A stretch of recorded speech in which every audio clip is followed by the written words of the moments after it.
Passamos do orçamento, vimos aqui as questões relacionadas ao próprio orçamento e identificamos a questão do déficit atuarial, e foi o ponto em que nós paramos a aula de ontem. Déficit atuarial, lembra que sempre nós temos que fazer uma análise de equilíbrio atuarial. E o equilíbrio atuarial, como nós falamos, é uma visão para frente, uma visão futurista, uma visão que olha para os 75 anos futuros e que, a partir desse cálculo projetado de receitas e despesas, eu trago a data zero, e a essa data zero eu identifico se eu tenho equilíbrio, déficit ou superávit, e a partir daí eu tomo iniciativas para manutenção do meu equilíbrio atuarial. Então, dependendo da composição dos ativos e passivos, a situação patrimonial líquida do RPPS pode ser superavitária, deficitária ou nula, como nós acabamos de comentar. É importante que se faça distinção, e isso aqui é interessante, principalmente porque tem influência na dívida consolidada, e nós vamos falar disso mais à frente.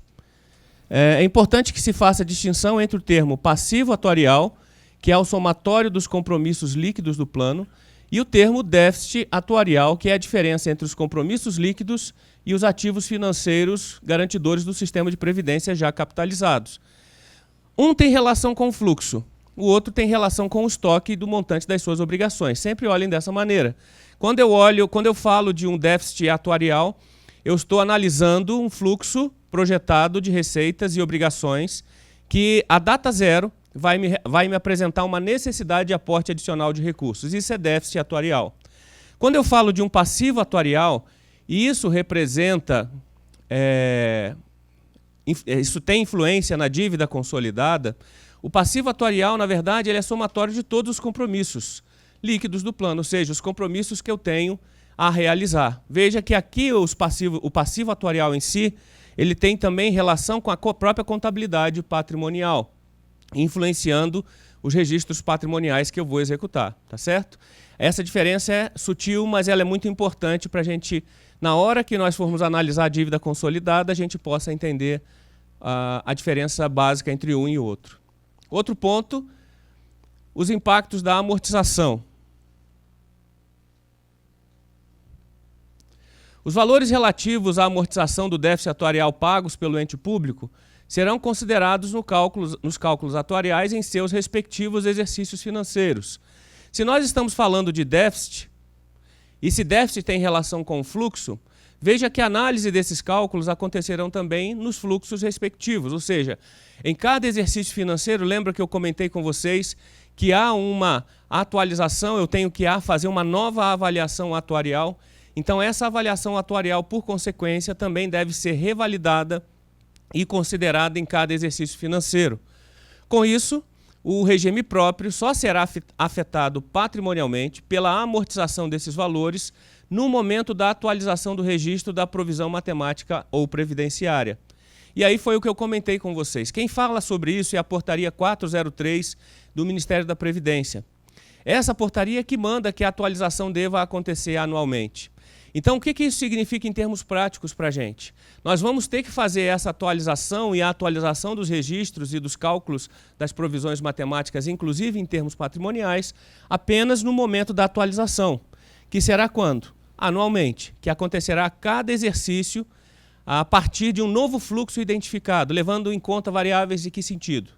Demográficas, econômicas e outras variáveis que o atuário utilizar para os seus cálculos, que vão influenciar a necessidade ou não de aportes adicionais, tá certo? Então, é importante que a contabilidade e a atuária estejam sempre em sintonia, de forma que esses valores sejam repassados periodicamente para os registros contábeis, tá? Bom, então, feitas essas observações, falando de todos os regimes, lembrando das inter-relações, das entradas de recursos, dos aportes adicionais, das alíquotas suplementares, falando das compensações financeiras, das despesas que serão realizadas, das atualizações financeiras que os recursos aplicados vão receber. Nós vamos agora entrar em cada um desses segmentos de lançamentos, falando das receitas, como acontece o registro no regime, como acontece o registro no regime próprio e no ente que faz a contribuição patronal, por exemplo, como são as compensações financeiras e etc. Tá bom? Bom, Fontes de financiamento para os planos de benefícios, nós já falamos, mas é sempre bom lembrar. Ingressos de contribuições, de quem? Do ente, dos servidores, dos aposentados e pensionistas. São as contribuições que vão cair no meu regime. Recursos oriundos de aplicações de recursos financeiros e investimentos patrimoniais, foi o que nós comentamos também. Esses recursos vão influenciar a quantidade de recursos disponível para pagamento das minhas aposentadorias e pensões. Valores recebidos a título de compensação financeira previdenciária, que tem por finalidade aqui ressarcir o regime instituidor do benefício. Valores aportados pelo ente federativo, aportes para cobertura do déficit atuarial ou insuficiência financeira, aqui leia-se insuficiência financeira como aporte para a cobertura do déficit financeiro, tá? Então, é importante também nós fazermos essa separação. Demais ingressos de dotações previstas no orçamento federal, estadual ou municipal que sejam destinadas ao regime de previdência. Quaisquer bens e direitos vinculados por lei à finalidade previdenciária. Lembram que eu comentei que a própria portaria 402, se não a 403, 402, que regulamenta a 9717, fala que eu posso ter um fundo complementar, ao meu fundo de previdência eu posso aportar, inclusive, bens que vão ser direcionados aí para o pagamento dos benefícios previdenciários. Essas fontes de financiamento serão registradas em unidades gestoras do RPPS. Também lembrando do que nós já havíamos comentado com vocês, unidade orçamentária, unidade gestora do RPPS específica com CNPJ próprio. Serão registradas como variações patrimoniais aumentativas, contribuições previdenciárias, transferências intergovernamentais ou compensações financeiras de acordo com a classificação que venha a ser executada. Tá certo? Então vejam que, nesse caso, os recursos previdenciários, em tese, têm como finalidade previdenciária, em tese porque pressupõe que a finalidade é previdenciária, mas a gente sabe que às vezes é desviado, mas como tem finalidade previdenciária ou pode ainda ser aplicado em despesas administrativas, serão classificados em suas contas de VPA. Contribuições sociais, transferências recebidas da cobertura de insuficiência financeira e compensação financeira entre os regimes geral, próprio e o próprio complementar, se for o caso. Tá certo? Bom, então o primeiro lançamento. Esse lançamento, pessoal, que nós vamos passar aqui, eles estão nos manuais. Se vocês tiverem internet ou quiserem acompanhar, fique à vontade, está lá no manual que eu disponibilizei para vocês. Então nós vamos seguir a mesma rotina de lançamentos que apresentamos anteriormente, tá ok? Então a contribuição patronal, vejam que aqui eu vou olhar a contribuição patronal sobre a ótica do ente que faz a contribuição patronal, tá ok? A primeira informação é a informação do reconhecimento da obrigação patronal referente a essa própria contribuição. A natureza dela é patrimonial e eu lanço ali uma VPD, contribuições sociais, intra-orçamento fiscal, e credito uma conta de passivos e encargos sociais a pagar intra-orçamento fiscal no atributo permanente. Veja que esse é o momento do reconhecimento. No momento em que eu empenho para a realização dessa despesa, eu tenho uma reclassificação do passivo. Veja que a lógica que nós vamos apresentar é muito parecida com as demais. Então, algumas coisas vocês vão ver que se repetem. Então, eu tenho a reclassificação do passivo. Aqui eu tinha um atributo permanente, vou mudar para o meu atributo financeiro. Eu debito, então, a conta encargos sociais a pagar atributo permanente e credito encargos sociais a pagar atributo financeiro. Ao mesmo tempo, se eu estou empenhando, eu tenho que também gerar informação orçamentária, a execução da conta 6 do orçamento, 6.2, crédito disponível empenhado a liquidar, a natureza da despesa aqui, 319113, e aqui veja que é intra-orçamentária. Lembram por que isso? Lembram que eu comentei com vocês na hora que eu fiz o desenho, aqui atrás no quadro? Eu mostrei para vocês que há uma relação entre o tesouro, quem executa a despesa, e o próprio regime. Os dois fazem parte da mesma lei orçamentária. Então eu tenho o tesouro aqui se relacionando com o regime próprio de previdência social. E, nesse caso, estou fazendo uma modalidade 91 porque é uma despesa intra-orçamentária. Não existe uma despesa 90 porque os dois estão dentro do mesmo orçamento fiscal e da Seguridade Social. Então, aqui, veja, a natureza da minha despesa é 31, 91, 13, porque o 91 faz referência a uma operação intra-orçamentária. Ainda, continuando na execução orçamentária, que é crédito empenhado a liquidar, crédito empenhado em liquidação, uma vez que a despesa já está sendo realizada, e a informação de controle financeiro, disponibilidade por destinação de recurso, debitado, creditado, DDR comprometida por empenho. Na sequência, eu tenho ainda a liquidação dessa própria operação, registrando orçamentariamente, no momento que eu estou liquidando, vou debitar crédito empenhado em liquidação, que foi aquele registrado aqui no quando nós empenhamos, crédito empenhado em liquidação a crédito. Agora eu lanço o crédito empenhado em liquidação a débito e credito o crédito empenhado liquidado a pagar. A informação de controle financeiro, eu tenho DDR comprometida por empenho, DDR comprometida por liquidação e entradas compensatórias. No momento do pagamento, aí eu vou fazer novamente o lançamento patrimonial. Vejam que aqui eu tenho lá os encargos, quando eu creditei a obrigação a pagar, encargos sociais a pagar. Agora eu vou lançá-lo a débito, encargos sociais a pagar, intra-orçamentário a tributo financeiro, saindo o dinheiro do meu caixa, o equivalente de caixa, creditando uma conta de ativo. A execução orçamentária é também tranquila, crédito empenhado a liquidar, crédito empenhado liquidado pago, encerrando o meu lançamento, e controle financeiro, DDR comprometida por liquidação, DDR utilizada encerrando o lançamento da contribuição patronal sob a ótica do ente. Veja que agora nós vamos olhar sobre a ótica do regime próprio de previdência. E é o outro lado da moeda. Se do lado de cá nós registramos uma obrigação, do lado de lá, dependendo do nível de informação, eu tenho que registrar um direito a receber. Lembra que eu comentei com vocês que é muito importante o processo de comunicação entre o regime próprio de previdência e o Tesouro, que vai aportar essas contribuições. Por quê? Isso vai influenciar no lançamento que eu vou realizar. Ou seja, se houver informações necessárias e suficientes, o recebimento da contribuição patronal poderá ser registrado por competência, da seguinte maneira: no momento em que é constituído o direito a receber, eu vou registrar no meu ativo um crédito tributário a receber e intra-orçamentário e uma VPA, contribuições sociais, regime próprio de previdência e intra-orçamentário. Veja, mais uma vez destaco para vocês, se houver um processo de comunicação que permita esse registro patrimonial.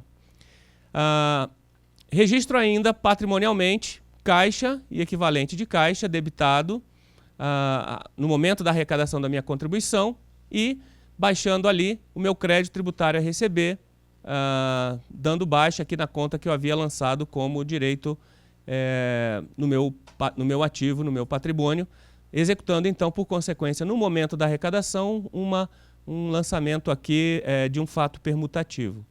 Agora, veja que, caso não possua informações necessárias, como é que eu vou realizar esse lançamento? Na verdade, veja que o lançamento que eu vou fazer é exatamente a conjunção dos dois.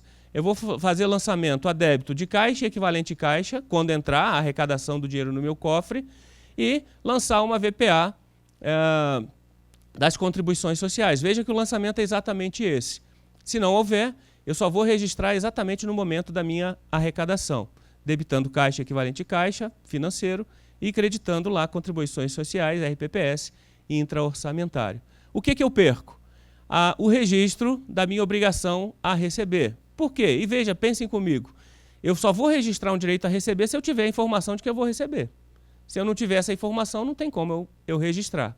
Então aqui, caso eu não haja esse processo de comunicação entre o RPPS e o Tesouro, eu pulo exatamente para a segunda etapa, registrando a arrecadação em caixa e, por consequência, a minha VPA em termos patrimoniais.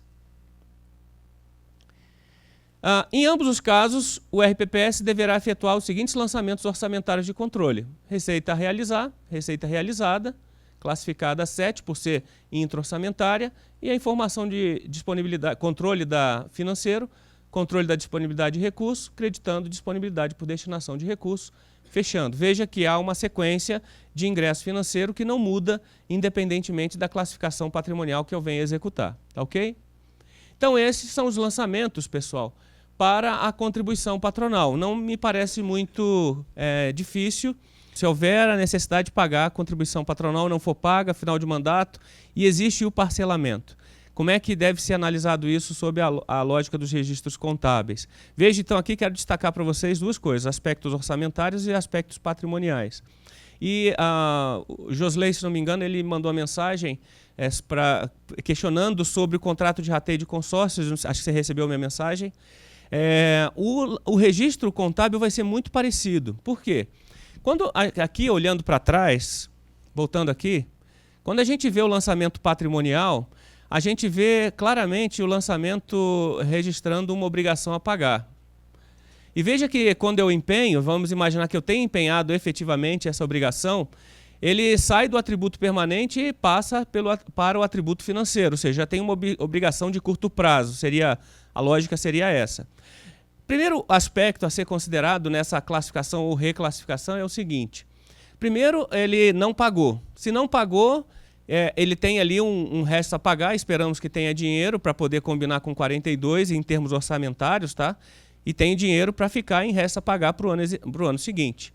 Se ficou para o ano seguinte e ele não constituiu algo que realmente já caracterizou o parcelamento, permanece no resto a pagar para pagar no exercício subsequente. Essa é a lógica. E o dinheiro e o financeiro fica ali. Patrimonialmente não afeta nada. A grande questão é quando o ente efetivamente parcela. Ou seja, ele fez um contrato de parcelamento com o regime. Devo, não nego e vou pagar em suaves prestações, igual o carnê do baú. Então, nesse caso, veja que a ideia, você não tem mais uma obrigação de curto prazo. Agora você vai ter uma obrigação de longo prazo em que você vai ter que reverter o lançamento que você fez, constituindo uma obrigação de curto prazo, isso em termos patrimoniais. Veja que em termos patrimoniais eu reverto esse lançamento, a minha obrigação passa a ser de longo prazo e de acordo com o parcelamento, aí vocês lembram lá dos lançamentos da contabilidade que nós, das operações de crédito que nós falamos com vocês nas aulas anteriores, por competência, à medida em que o pagamento vai sendo realizado, eu vou baixando também proporcionalmente à medida em que o pagamento vai sendo realizado. Mas veja que nesse momento em que eu afirmo contratualmente que eu tenho uma obrigação, eu vou ter que reverter esse lançamento, senão a informação ela tá sendo gerada de maneira errada. E aí entra um aspecto interessante. Por quê? Veja que nesse momento você está registrando uma obrigação de longo prazo. E ela vai ter reflexo não na sua execução orçamentária, mas no montante da sua dívida. Bom, a gente está partindo do pressuposto que essa é uma operação, entre aspas, irregular, mas que foi aceita. Ela, efetivamente, é uma operação irregular, porque nós vimos o quê? Contribuição patronal pertence ao regime próprio, tem que passar. Então, no momento em que você faz um parcelamento, apesar da lei e da portaria do Ministério da Previdência admitir esse parcelamento, não houve, a obrigação não foi realizada no momento permitido. Ou seja, se você analisar em termos de gestão, houve uma falha. Agora veja, a lógica funciona da mesma forma que você anular um empenho. No momento você executou orçamentariamente, só que você não, na verdade agora você não vai mais realizar. Então você vai ter que anular o empenho, você vai ter que reverter o empenho, isso em termos orçamentários. Tá ok? Bom, então continuando, nós temos agora o fechamento da contribuição patronal. Dessa contribuição patronal, veja, naquele meu modelo que eu apresentei para vocês, a essa contribuição, ao que vai cair no regime de previdência.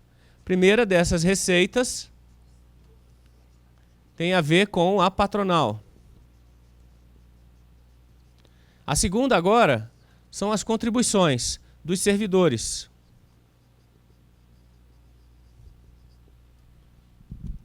Está caindo dinheiro no meu regime próprio de previdência. Qual é o lançamento? Lançamento que nós iremos realizar seria no ente, sobre a ótica de quem transfere o recurso. E aqui vale a observação, a contribuição do servidor é a contribuição previdenciária devida pelo servidor ao RPPS, que é retida pelo ente no momento do pagamento da remuneração ao servidor e então repassada ao RPPS. Por que eu chamo a atenção disso?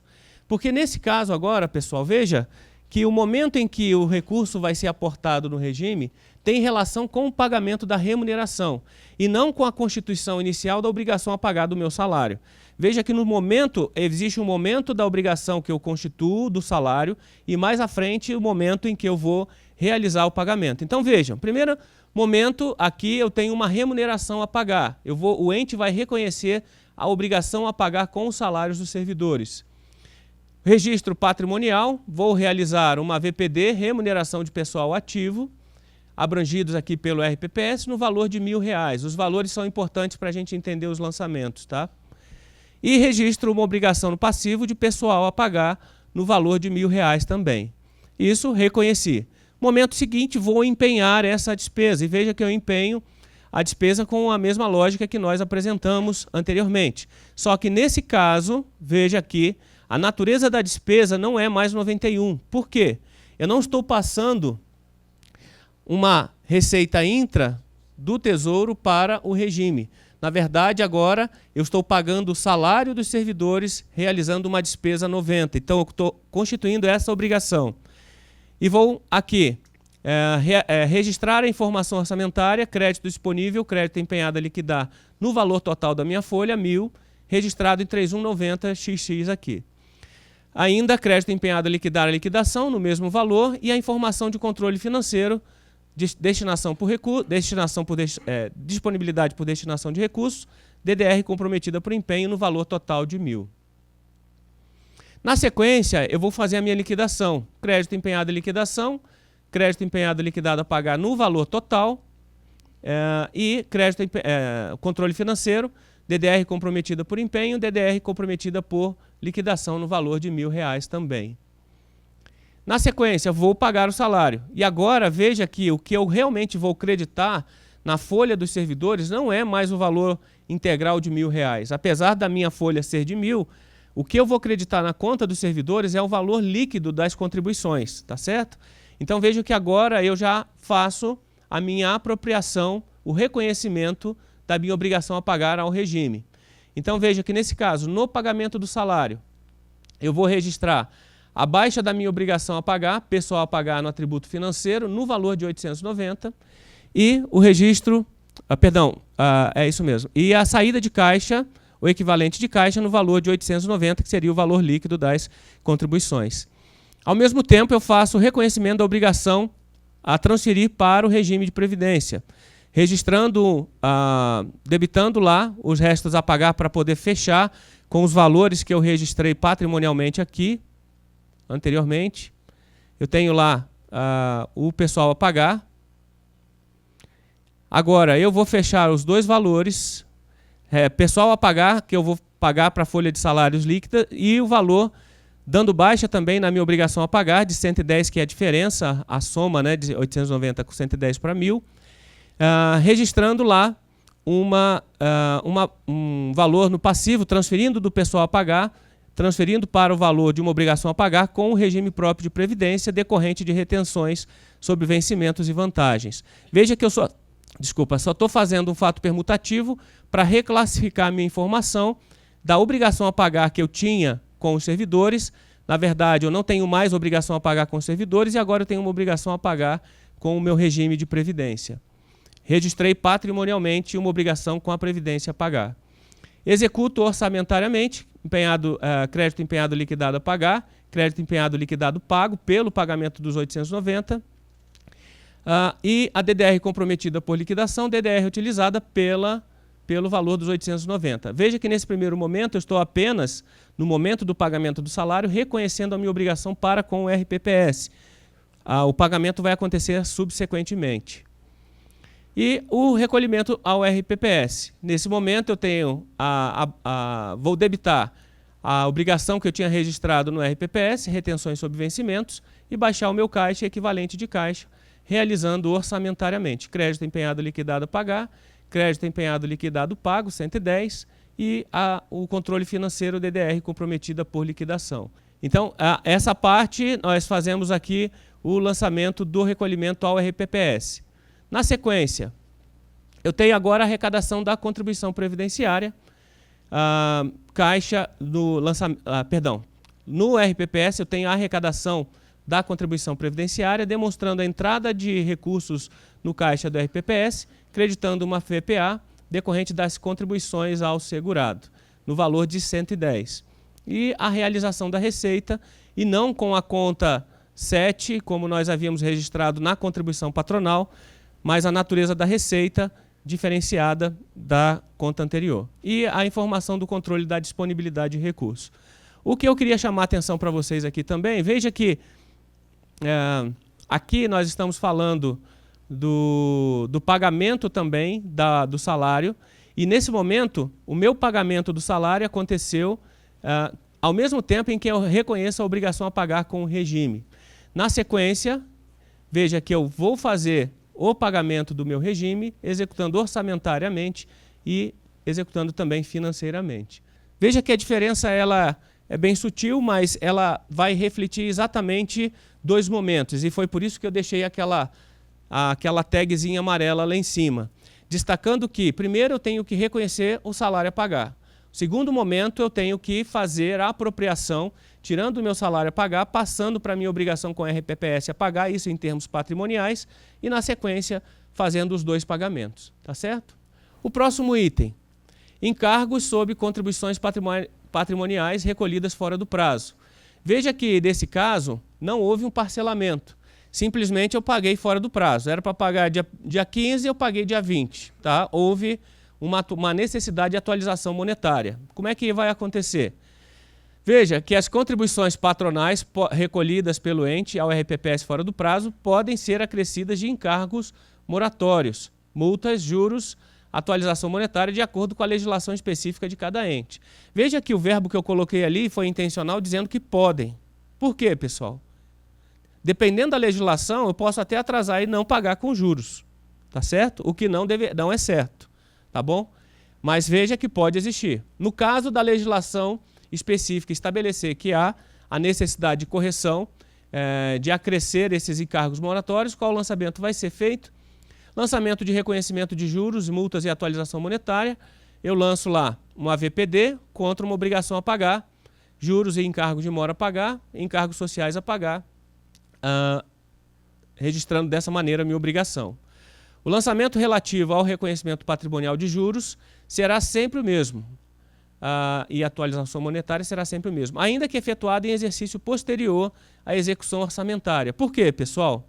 Nós estamos falando em termos patrimoniais, e é sempre bom a gente separar a execução orçamentária do controle patrimonial. Nesse caso, mesmo que eu venha reconhecer uma obrigação a pagar no exercício subsequente, patrimonialmente eu tenho que fazer o mesmo lançamento. Claro, tem reflexo orçamentários de maneiras distintas, tá bom? Ainda, qual é o lançamento que vai ser executado no ente? Eu tenho lá, pelo empenho, vou pagar agora os encargos. Encargos sociais a pagar, baixando a minha obrigação do atributo permanente por financeiro e credito encargos sociais do financeiro. Executo orçamentariamente, crédito disponível a liquidar, 3191. Veja que 91 tem a mesma lógica, são contribuições patronais que foram recolhidas fora do prazo. Se elas foram recolhidas fora do prazo, elas não deixam de ser contribuições do Tesouro para o regime de previdência. Por consequência, a modalidade 91 também vai ser registrada aqui. E o crédito empenhado a liquidar em liquidação e o controle financeiro, disponibilidade por destinação de recursos a débito e creditado, disponibilidade por destinação de recursos comprometida por empenho. Na liquidação, eu vou ter o crédito empenhado em liquidação e o liquidado a pagar, e o controle financeiro, DDR comprometida por empenho, DDR comprometida por liquidação, só gerando uma informação diferenciada. E o pagamento? Eu vou ter lá a baixa da minha obrigação a pagar, encargos sociais a pagar, credito caixa ou equivalente de caixa em moeda nacional financeiro, orçamentariamente, crédito empenhado liquidado a pagar, liquidado pago e DDR comprometida por liquidação, DDR utilizada, fechando aí o meu lançamento dos encargos que eu registrei patrimonialmente. A única diferença aqui, então, nesse lançamento, pessoal, qual é?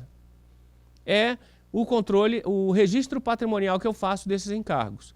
E a observação que é mais importante, o registro vai ser o mesmo, independentemente do exercício que eu venha realizar. Veja que depois o controle orçamentário e o controle financeiro são os mesmos que vocês já estão acostumados a realizar, no empenho, na liquidação e no pagamento, tá ok? Agora é o lançamento no RPPS. Veja que a lógica do que vai mudar é apenas o registro do direito a receber. E entra a mesma lógica que nós registramos quando o ente possui informações necessárias.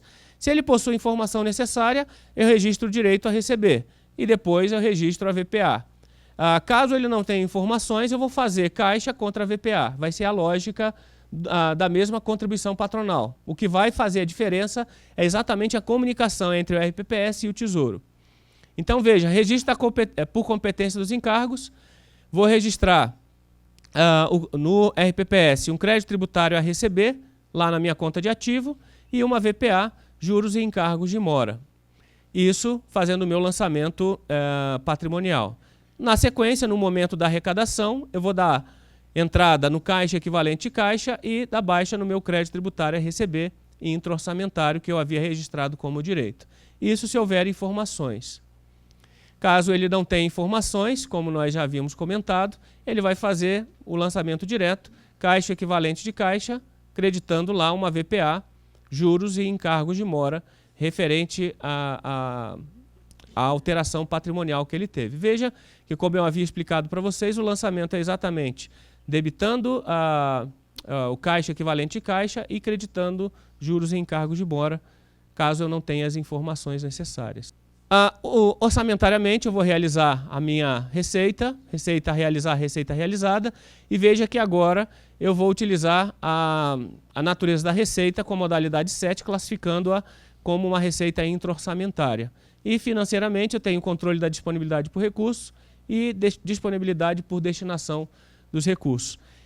Ambos os casos vão ter esses registros aqui da realização da receita em termos orçamentários no regime de previdência, tá? Bom, parcelamento do débito doente, aí entrando na pergunta que o Leandro havia comentado. Caso as contribuições patronais sejam recolhidas de forma parcelada, o RPPS deverá efetuar os registros a seguir. Veja, no caso de assunção de dívida referente ao parcelamento, deve haver o reconhecimento de um passivo patrimonial no ente. E aí a rotina das operações de crédito, elas são válidas para esse reconhecimento do passivo patrimonial. Veja que a lógica lá que eu havia apresentado para vocês, no reconhecimento de um passivo sob a luz da assunção de dívida no controle das operações de crédito, também é válido para a gente aqui também. Tá? Então vejam, a arrecadação da contribuição, eu fiz o reconhecimento e agora eu vou arrecadar. Eu tenho um registro isso no RPPS, o lançamento no RPPS, tá? Registro do meu parcelamento, entrando caixa equivalente caixa e uma VPA, contribuições sociais. A natureza da informação, receita a receita realizada e disponibilidade por recursos, controle da disponibilidade de recursos e disponibilidade por destinação de recursos. Veja que aqui nós estamos pulando o registro patrimonial, que está o quê? Lá na própria operação de crédito, tá certo? Quando eu reconheço aquela dívida, registrando uma obrigação no meu patrimônio, tá? Eu estou olhando pela lógica do RPPS que está arrecadando os recursos que foram recebidos parceladamente.